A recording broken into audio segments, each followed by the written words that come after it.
انسان کے اندر ایک ایسی خوبی اللہ نے رکھی جو چیز فرشتوں کے اندر بھی اللہ نے نہیں رکھی۔ آپ جانتے ہیں کہ فرشتوں کے اندر نفس نہیں ہے، فرشتوں کے اندر نفس نہیں ہے، ان کے اندر خواہش نہیں ہے، ان کے اندر غرور اور تکبر والی جو چیز ہوتی ہے نفس کی وجہ سے، وہ نفس ہی نہیں ہے ان کے اندر۔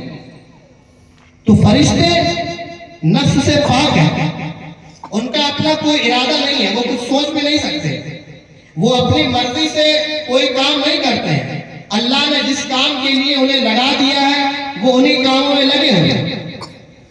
تو دیکھیں تین طرح کی مخلوق ہے، ایک ہے فرشتے، ایک ہے انسان اور ایک ہے حیوان، جانور۔ فرشتے یہ وہ مخلوق ہے جو اللہ کی عبادت کرتے ہیں، جن کے اندر عقل ہے لیکن نفس نہیں۔ جانور یہ وہ مخلوق ہے جن کے اندر نفس ہے، خواہش ہے، عقل نہیں۔ لیکن انسان ایک ایسی مخلوق ہے جسے اللہ نے نفس بھی دیا ہے اور عقل بھی عطا کیا۔ انسان کو اللہ نے دونوں چیزیں عطا کی، نفس بھی عطا کیا اور عقل بھی عطا کیا۔ فرشتے وہ تو اللہ کے حکم کے آگے مجبور، انہیں سجدہ کرنا ہی ہے، ان کے نفس تو ہے ہی نہیں کہ دل میں خیال ہے کہ ہم کیوں نمازیں پڑھیں، کیوں عبادت کریں، کیا ہمیں ملے گا کیا نہیں ملے گا، یہ سوچنے والی نفس ہے ہی نہیں ان کے پاس۔ ان کا عبادت کرنا یہ وہ اہمیت کا حامل نہیں ہے۔ جانور کے پاس تو عقل ہی نہیں ہے، وہ کیا عبادت کرے، پھر بھی ہر چیز کے لیے ایک تسبیح ہے، وہ تسبیح بیان کرتی رہتی ہے۔ صرف ایک انسان ہے جسے اللہ نے اختیار دیا ہے، جسے اللہ نے یہ چھوٹ دی ہے، جسے اللہ نے کہا ہے کہ تم اپنی مرضی سے چاہو تو عبادت کرو اور جنت کے حقدار بن جاؤ، اور چاہو تو تم گناہوں میں مبتلا ہو کر جہنم کے حقدار بن جاؤ۔ تو دیکھیں کوئی بھی انسان، ہم ہو یا آپ ہو، اپنے گھر میں رہتے ہیں، ہم چاہتے ہیں کہ ہماری اولاد خود سے اپنی مرضی سے ہمیں خوش کرنے کی کوشش کرے۔ اگر ہمارے کہنے کے بعد کوئی وہ کام کر رہا ہے مجبور ہو کر، کرنا ہی ہے، نہیں کریں گے تو مار کھائیں گے اپنے ابو سے، اگر وہ ایسا کام کر رہے ہیں، اس کام سے باپ کو خوشی نہیں ہوتی، ماں کو وہ خوشی حاصل نہیں ہوتی۔ لیکن اگر کوئی بچہ اپنی مرضی سے، آپ جوان ہیں، آپ کو سلام کر رہا ہے، آپ کے ہاتھوں کا بوسہ لے رہا ہے، آپ سے مسکرا کر باتیں کر رہا ہے، آپ کی عزت کر رہا ہے، آپ کی خدمت کر رہا ہے، تو یقیناً آپ اس سے خوش ہو جائیں، کیونکہ یہ چیزیں اس نے اپنی مرضی سے کی۔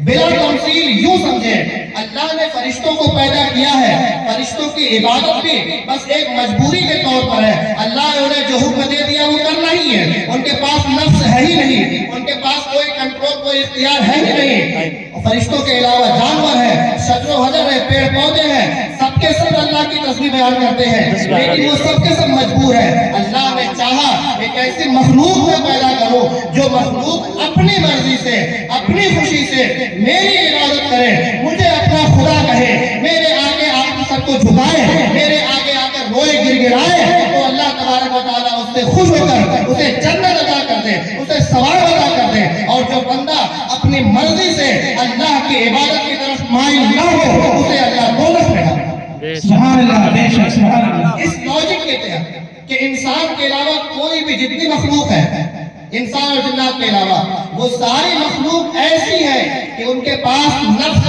نہیں ہے، اگر نفس ہے تو عقل نہیں ہے، وہ ایسی مخلوق ہے جو مجبور ہے، جنہیں عبادت کرنا ہی ہے، جنہیں جس کام پہ لگا دیا وہ وہی کام کر رہے ہیں۔ لیکن صرف انسان ایک ایسی مخلوق ہے جسے اللہ نے عقل کے ساتھ نفس بھی عطا کیا ہے، اور اللہ نے یہ چاہا کہ یہ انسان، یہ نیک بندے، یہ ایسے ہیں جو اپنی مرضی سے اللہ کی عبادت کرے، تو اللہ تبارک و تعالیٰ خوش ہو کر انہیں جنت عطا فرمائے۔ سبحان اللہ، سبحان اللہ، سبحان اللہ۔ دیکھیں بے شک، یہی وجہ ہے کہ جنت اور دوزخ صرف انسان کے لیے بنے ہیں۔